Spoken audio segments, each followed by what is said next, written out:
अस्सलाम वालेकुम दोस्तों। उम्मीद है आप तमाम खैरियत से होंगे, खुश होंगे, महफूज होंगे। अल्लाह आपकी हिफाजत करे। मैं सैयद सफ़िया आपकी खिदमत में एक नए टॉपिक के साथ हाज़िर हूँ।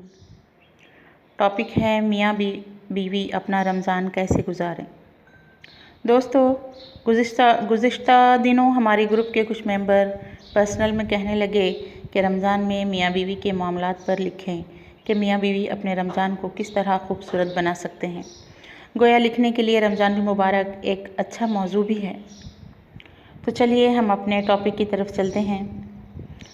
रमज़ान मुबारक का महीना है, मसरूफ़ियात ज़्यादा हैं, इसी वजह से कोई वीडियो चैनल बना मुनासिब वक्त नहीं दे पा रही थी। सोचा रमज़ान का मुबारक महीना है, इस महीने में उलमा इकराम से रोज़मर्रा की रूटीन में शामिल कुछ अहम शरई मसाइल पर वीडियो बनाई जाए। आप ग्रुप मेंबर्स की फरमाइश पर मुश्किल से वक्त निकाला है। उम्मीद है आपको ये टॉपिक पसंद आएगा। अव्वल तो एक मुख्तसर बात हम ज़हन नशीन कर लें कि रमज़ान को बाबरकत, बारहमत और इसकी फ़जीलतों से लुत्फ़अंदोज़ होने के लिए रमज़ान के तकाज़ों पर अमल करना सबसे ज़रूरी है। रमज़ान के तकाज़े क्या हैं?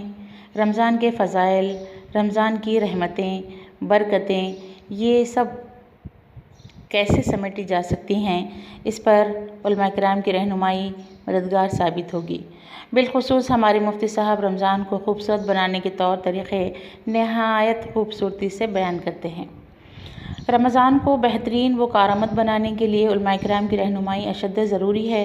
अलबत्ता यहाँ हम मियाँ बीवी के रमज़ान में मामलात पर चंद अल्फाज लिखते हैं। मर्द के रमज़ान को खूबसूरत बनाने में एक औरत का बहुत अहम किरदार होता है, ख्वाह वो माँ हो, बहन हो या बीवी हो। औरत की हिम्मत, मेहनत, मशक्क़तों की वजह से ही रमज़ान खूबसूरत बनता है। वो रात 12 बजे आराम के वास्ते लेटती है कि 2 बजे फिर अलार्म गूंज उठता है कि उठ जाओ और सारे घर वालों के लिए सहरी बनाओ।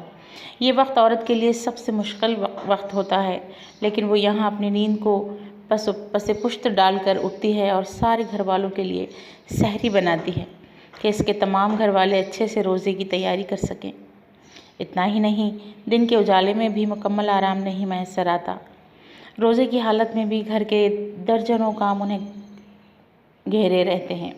सास का ये काम, ससुर का वो काम, शौहर की जिम्मेदारियाँ, फिर बच्चों को संभालना।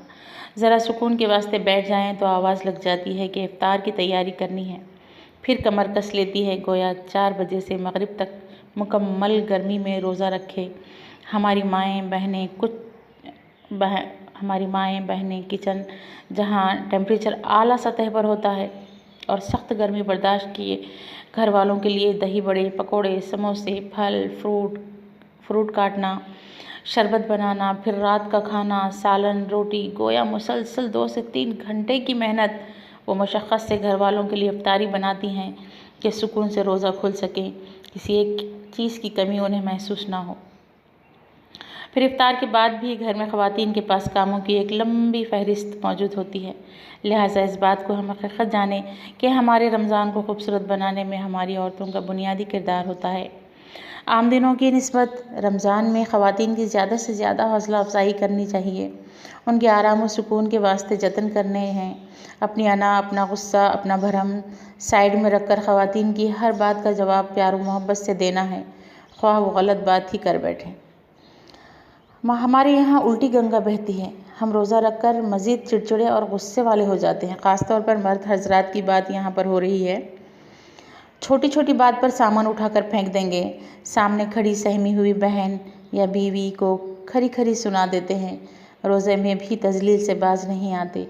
ज़रा नहीं सोचते कि जिस औरत के मुझ पर इतने एहसानात हैं, इसके साथ मेरा रवैया कैसा होना चाहिए।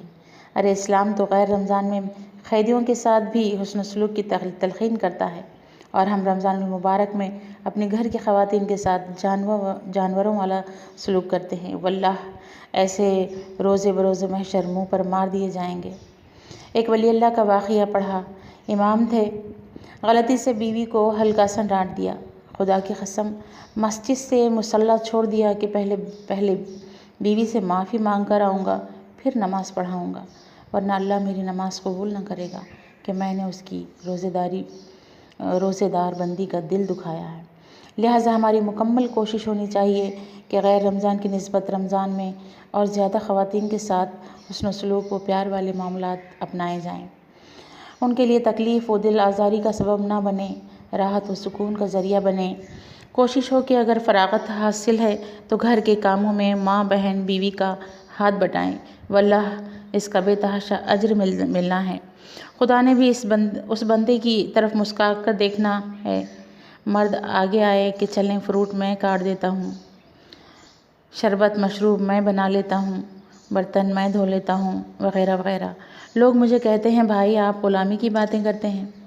वल्लाह यह ग़ुलामी नहीं है, ये तो मेरे आका हज़रत मोहम्मद सल्लल्लाहु अलैहि वसल्लम की सुन्नतें हैं।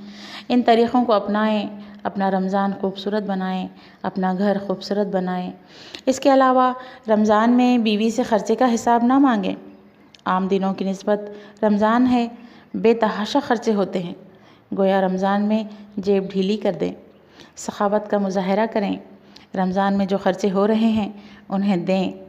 रब ताला रमज़ानुल मुबारक की बरकतों से ये तमाम ख़र्चे दुगने करके हमें लौटाएगा। अव्वल तो आम दिनों में भी बीवी से ख़र्चे का हिसाब ना लेना चाहिए, लेकिन रमज़ान में इसका ख़ास एहतमाम करना है। इसी तरह रमज़ान में शौहर बीवी से मुलाक़ातों को कम कर दे, गोया बीवी के आराम व नींद को ज़्यादा तरजीह दे। अगर ज़्यादा ज़रूरत है तो अलग बात है, लेकिन कोशिश यही होनी चाहिए कि रमज़ान के महीने में बीवी के पास कम से कम जाओ, ताकि जो थोड़ा बहुत वक्त उसे आराम के लिए मिलता है वो ख़राब ना हो। रमज़ान में औरत की मेहनत मशक्क़त आपके लिए ही है, लिहाजा इसके आराम का भी ज़्यादा ख्याल करना है।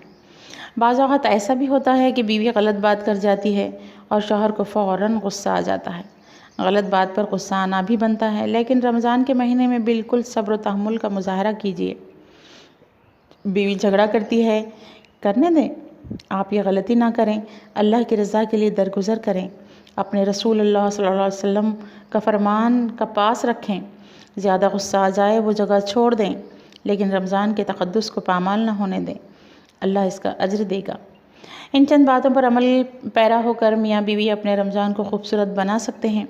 इसके अलावा रमज़ान का बाबरकत महीना है, अल्लाह को मनाने का और अपनी मुरादें मांगने का महीना है। बे औलाद जोड़े अल्लाह से रो रो कर अपने लिए औलाद मांगे, अल्लाह से अपने गुनाहों पर तलाफ़ी करें, परेशानियों में रब ताला से ख़ुसूसी इमदाद का सवाल करें। गोया ये रमज़ान अल्लाह को मनाने और अल्लाह से मांगने का बेहतरीन ज़रिया है। रब ताला हमें रमज़ानुल मुबारक की रहमतें बरकतें समेटने की तौफ़ीक़ अता फ़रमाए। आमीन सुम्मा आमीन। तो दोस्तों, हमारा ये टॉपिक यहीं पर ख़त्म होता है, और आपको हमारी ये वीडियो कैसी लगी कमेंट्स में ज़रूर बताएं। हमारी वीडियो पसंद आई हो तो हमारे चैनल को, इस्लाम की बेटियों को सब्सक्राइब करें, लाइक करें, शेयर करें और घंटी के बटन को ज़रूर दबाएं, ताकि आने वाली वीडियो की नोटिफिकेशन सबसे पहले आपको मिल सके। अल्लाह हाफ़िज़।